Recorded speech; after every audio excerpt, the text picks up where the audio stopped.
Il voulut les perpétuer, les rendre toujours parlantes et agissant aux yeux et aux oreilles de toutes les générations qui devaient venir.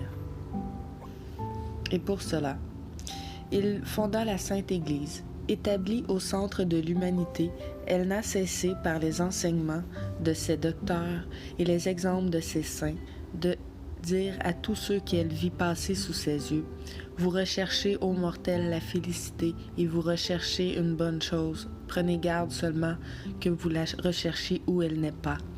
Vous la cherchez sur la terre et ce n'est pas là qu'elle est établie, ni que l'on trouve ces jours heureux dont nous a parlé le divin psalmiste Diligit Dei Videre Bona. Ce sont ici les jours de misère, les jours de sueur et de travaux, les jours de gémissement, de pénitence auxquels nous pouvons appliquer les paroles du prophète Isaïe. Mon peuple, ceux qui te disent heureux, t'abusent et renversent toute ta conduite. Et encore, ceux qui font croire au peuple qu'il est heureux sont des trompeurs. Donc, où se trouve la félicité et la véritable vie, sinon dans la terre des vivants? Qui sont les hommes heureux, sinon ceux qui sont avec Dieu? Ceux-là voient de beaux jours parce que Dieu est la lumière qui les éclaire. Ceux-là vivent dans l'abondance parce que Dieu est le trésor qui les enrichit. Ceux-là, enfin, sont heureux parce que Dieu est le bien qui les contente et que lui seul est tout à tous. Du 1er au 13e siècle, les peuples devinrent de plus en plus attentifs à ce discours, et le nombre de ceux qui en firent la lumière et la règle de leur vie se trouva de plus en plus grand. Sans doute, il y avait des défaillances des nations et défaillances des âmes. Mais la conception nouvelle de la vie restait la loi de tous, la loi que les égarements ne faisaient point perdre de vue, à laquelle tous savaient, tous sentaient qu'il fallait revenir dès qu'ils s'en étaient écartés. Notre Seigneur Jésus-Christ, avec son Nouveau Testament, était le docteur écouté, le guide suivi, le roi obéi. Sa royauté était avouée à ce point par les princes et par les peuples qu'ils la proclamaient jusqu'à sur leur monnaie. Sur tout était gravée la croix, l'auguste signe que l'idée que le christianisme avait introduite dans le monde, qui était le principe de la civilisation nouvelle, de la civilisation chrétienne, qui devait le régir. L'esprit de sacrifice opposé à l'idée païenne, l'esprit de jouissance qui avait fait la civilisation antique, la civilisation païenne.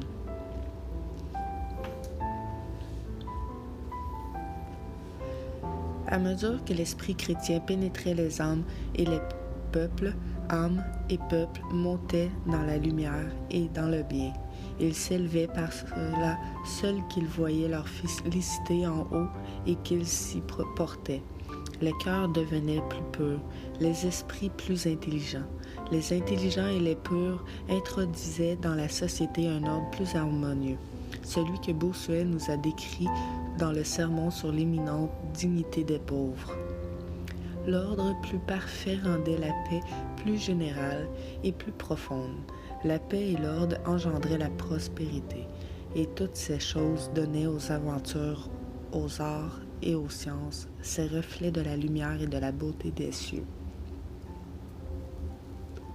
De sorte que, comme l'a observé Montesquieu, la religion chrétienne, qui semble n'avoir d'autre objet que la félicité de l'autre vie, fait encore notre bonheur en celle-ci. C'est d'ailleurs ce que saint Paul avait annoncé lorsqu'il avait dit « Pietas ad omnia utilis est, promissiones habem vitae, quae nune est et futurae. » La pitié est utile à tout, ayant les promesses de la vie présente et celles de la vie future. Notre Seigneur n'avait-il pas dit lui-même: « Cherchez d'abord le royaume de Dieu et sa justice, le reste vous sera donné par surcroît. » Ce n'est point là une promesse d'ordre surnaturel, mais l'annonce des conséquences qui devaient sortir logiquement de la nouvelle orientation donnée au genre humain.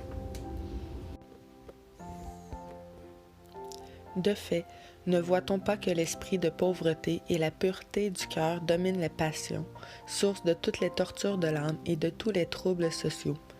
La mansuétude, la pacification et la miséricorde produisent la concorde, font régner la paix entre les citoyens et dans la cité.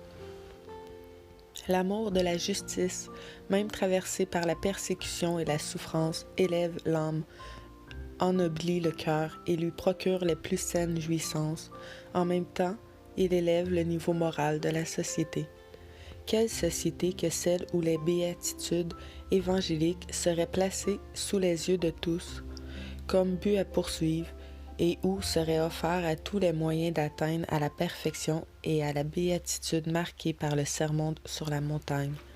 Heureux ceux qui ont l'esprit de pauvreté, heureux ceux qui sont doux, heureux ceux qui pleurent, heureux ceux qui ont faim et soif de la justice, heureux ceux qui sont miséricordieux, heureux ceux qui ont le cœur pur, heureux les pacifiques, heureux ceux qui souffrent de persécution pour la justice.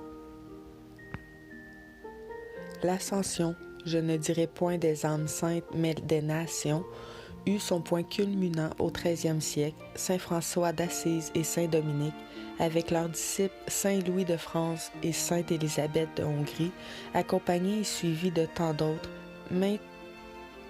maintirent quelque temps le niveau qui avait été atteint par l'émulation qui avait excité dans les âmes les exemples de détachement des choses de ce monde, de charité pour le prochain et d'amour de Dieu qui avait donné tant d'autres saints.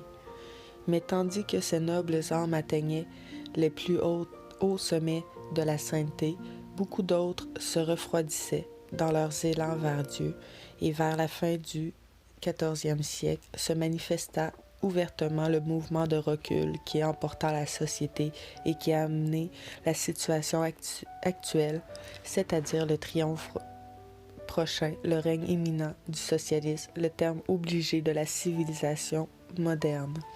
Car tandis que la civilisation chrétienne élevait les âmes et tendait à donner au peuple la paix sociale et la prospérité même temporelle, le levain de la civilisation païenne tendre à produire ces derniers effets, la poursuite partout de toutes les jouissances, la guerre pour se les procurer, d'homme à homme, de classe à classe, de peuple à peuple, guerre qui ne pourrait se terminer que par l'anéantissement du genre humain.